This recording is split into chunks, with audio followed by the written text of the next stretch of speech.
Hi everyone, kumusta na po kayo? It's me once again, Leo Sungki from Davao City at ang aking YouTube channel, eVoice Live.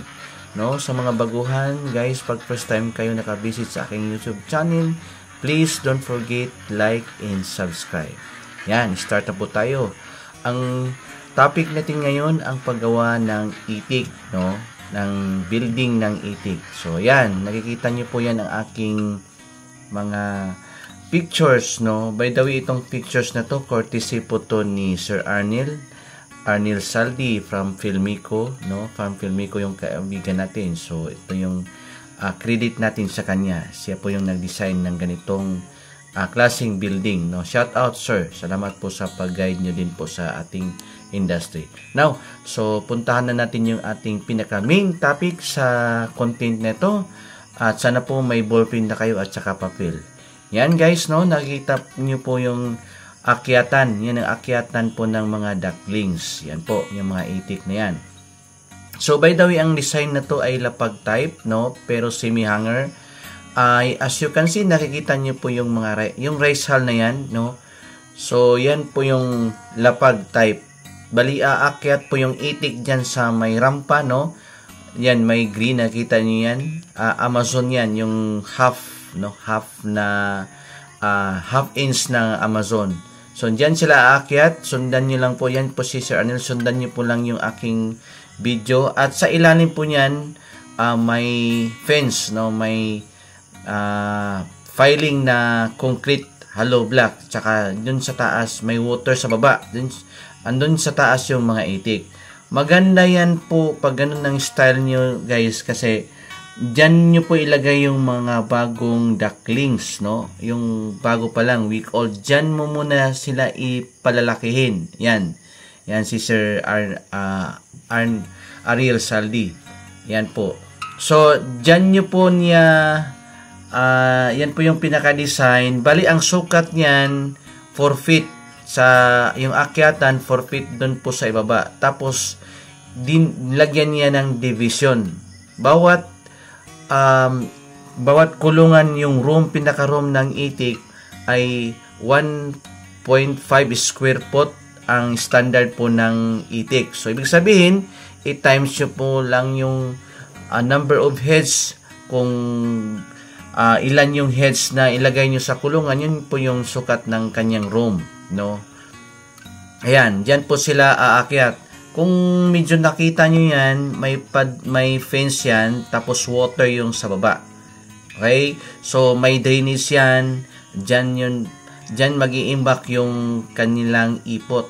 No? Para iwas po ng ammonia, yung baho po. At the same time, once a week, it's either every 2 weeks. Depende na po yun sa dami ng ipot. No? Dyan nyo po yan. I-drain nyo na po.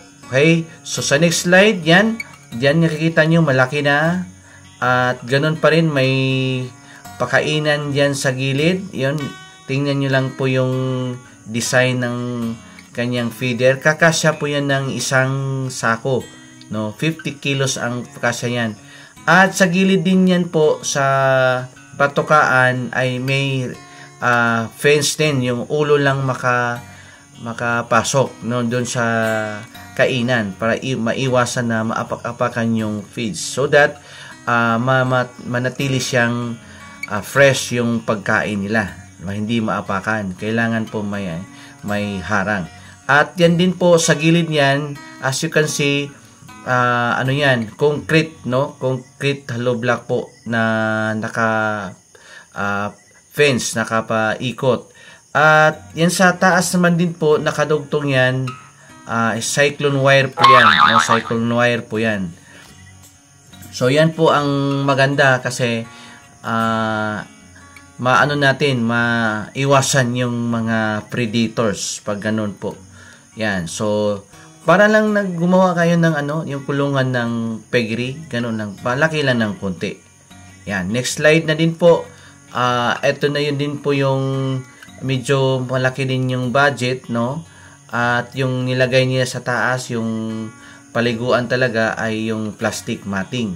Yan, maganda din po yan. Tsaka nakita nyo sa labas yan, yan po yung painuman. Yung na hinatin niya yung PVC number 4 at may ano yan, may tubig yan na continuous, no? At yung sa pinaka fence niya, bamboo lang yung nilagay niya, no? Bamboo lang. Ika nga, ang tibay talaga ng design na to, no? Hindi na kailangang ipagalan pa ang itik.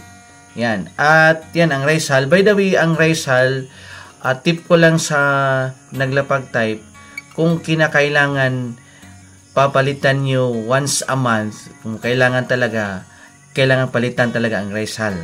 Bakit? Diyan po mamumuo yung bakterya. Okay, magtaka na lang po tayo na mapoprolapse po ang itik natin, no? Sometimes, kasi yun po yung dahilan, isa sa dahilan. I-emphasize nyo talaga po yung pillars, yung management po yan, no? Yung tinutukoy natin, management po. Dapat po kasi lock up talaga yan, no? Yung 4 na foundation lang na sinasabi natin, yung management, facilities, yun. Tsaka feeds, no? Maganda yung feeds dapat na gagamitin. Tsaka hindi masyadong sobrang taas ang presyo. At yung cash flow at tsaka yung quality ng itik, no? Quality po ng itik ang importante po ng alagaan nyo po. So yan po yung feeders at tsaka yung rice hull, nakikita nyo po. At doon po sila dadaan.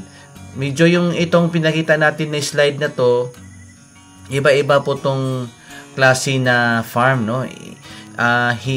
Inimix ko na lang, hinalo ko na lang, inipon ko lang po yung mga pictures so that may magkaroon kayo ng idea.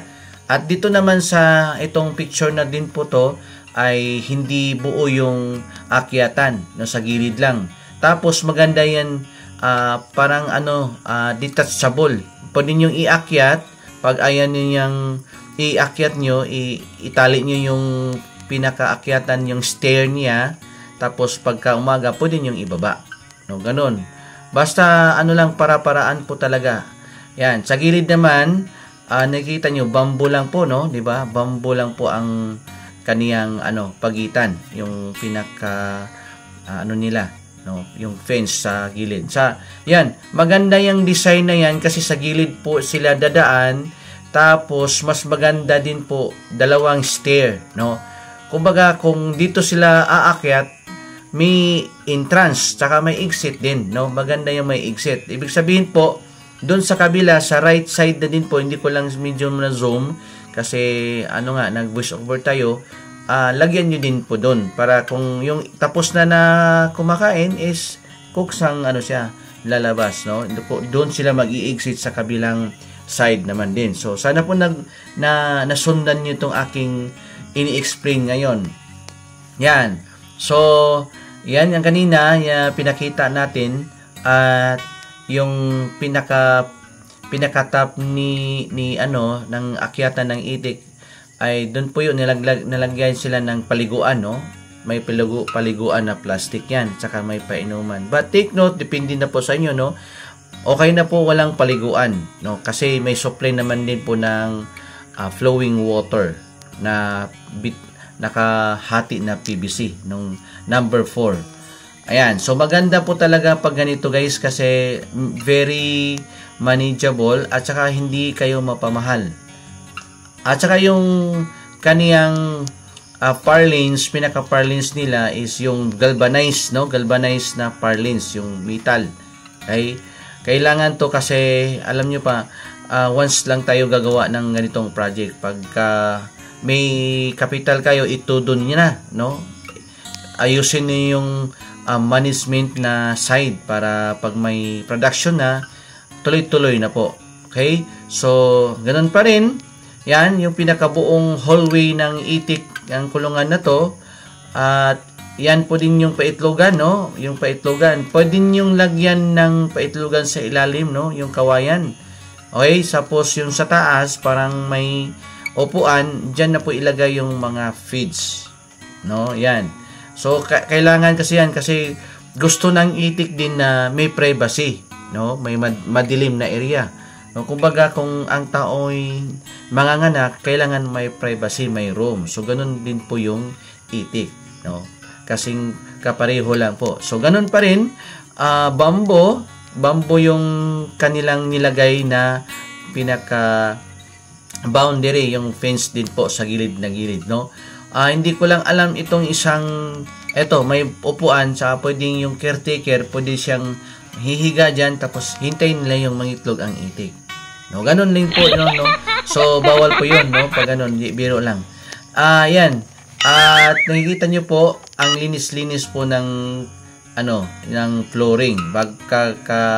Change lang ng rice hull. Yan. At itong slide na naman, ibang farm na naman ito, guys, no? Yan, nakikita nyo, nilagyan niya ng harang sa gilid para hindi lahat ipon-ipon, no? So, hindi lahat maghalo-halo. At saka, ito din yung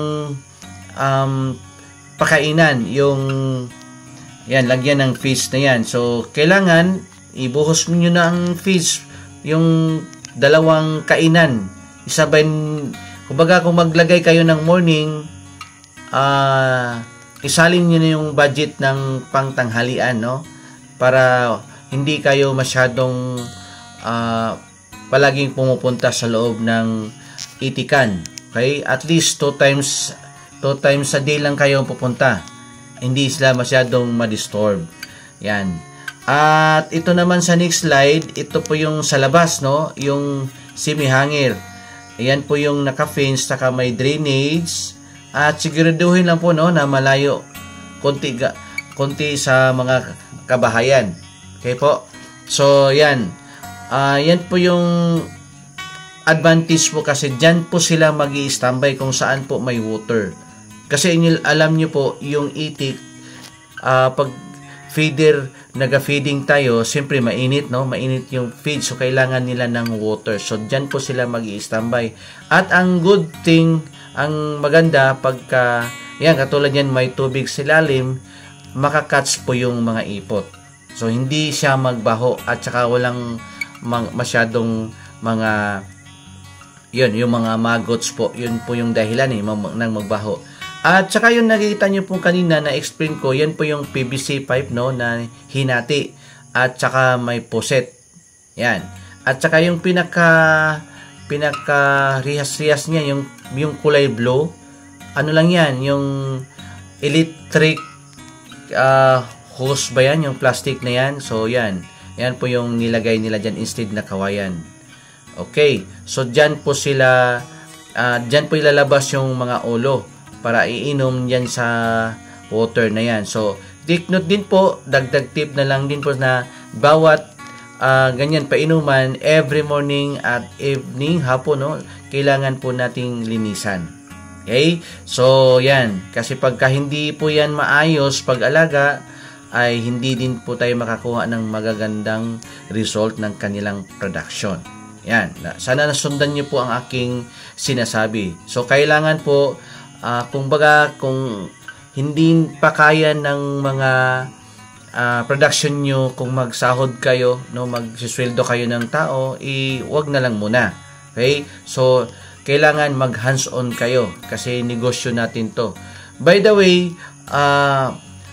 para kung gusto nyong makatipid, no, doon na kayo kukuha ng caretaker kung umabot na ng 1,000 heads. Okay? Yung itik na nare-raise nyo po. Okay? Kahit hindi lang bigla, no? Kahit paunti-unti. So, yun po yung, dyan, yun po yung advantage po pagka ganon. Wag muna kayong magtaas ng cost, no? Yung overhead, kung baga hindi pa masyadong nagpa-profit yung ang ating yung inyong mismong itikan. Okay? As much as possible is save nyo lang muna yung expenses, no?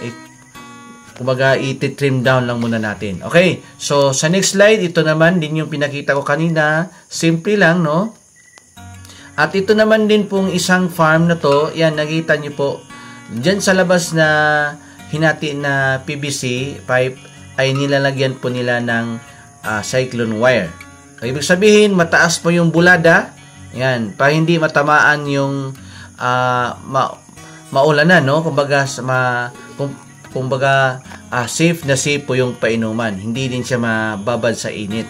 Okay? So, east twist ha. Tip natin ha. Yung bubong po ng pag-layout ng building, kung ipabor nyo, east west po.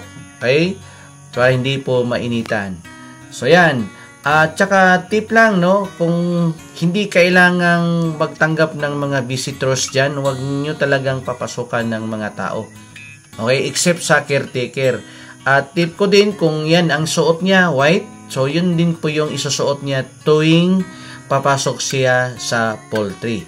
At kailangan po, huwag mawalan po ng foot bath. Okay? Sanitize po talaga. Kasi yung itik, wala po tayong vaccine, no? Kailangang ingat po tayo. Hindi pareho po sa manok. Sa next slide naman, ito po yung video na pinakita ko a while ago. Yan. Yan po yun. Naka-parlins po yan. Okay? At saka, yan po yung naka-half fence siya. Sa taas naman din yan ay cyclone wire. Oh, yan. Ang ganda po ng pagka-design. Sundan nyo to guys ha. Ayan, sa ilalim na yan, may fence yan, may tubig. Okay. So, bakit ganito? Yung tubig dapat hindi aabot dun sa pinaka-flooring. Yan. Para maiwasan ng magbasa po yung kanyang flooring, no? Yan po yung dahilan din po na madumihan ang itik at saka yung itlog na production. Okay, yan. Yan po yung pinakailalim. Yan, tubig na yan. So, from time to time, kung tig-ulan, okay? Sa tuwing tig-ulan, pwede nyo i-drain yan. Huwag nyo i-drain kung walang ulan.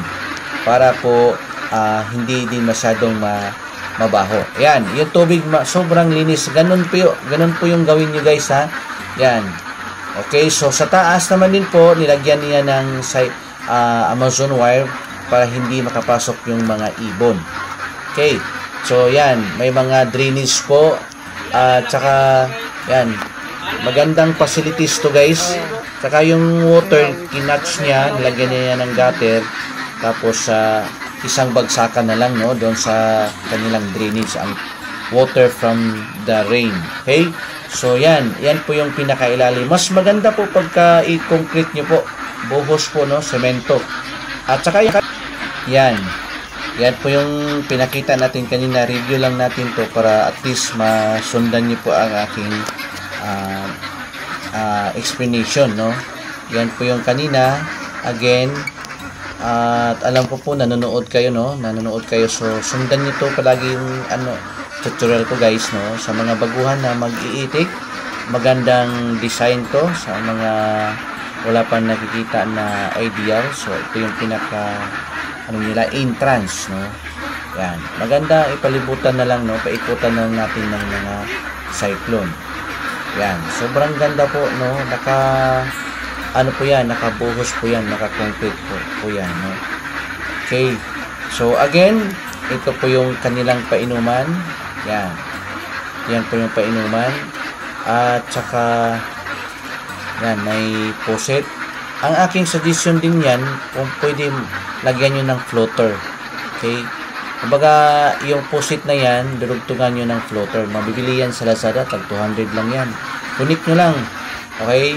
Hayaan nyo lang siya na i-open, tapos kukusang mag-off pagka puno na yung yung painuman. At saka makasave kayo ng tubig. Okay? Ng water. Kumbaga, mas maganda, no? At the same time, yan, hindi masyadong mabasa. Next slide na naman, ito po yung another building na ni Sir Ariel na dinesign din, no? Yan.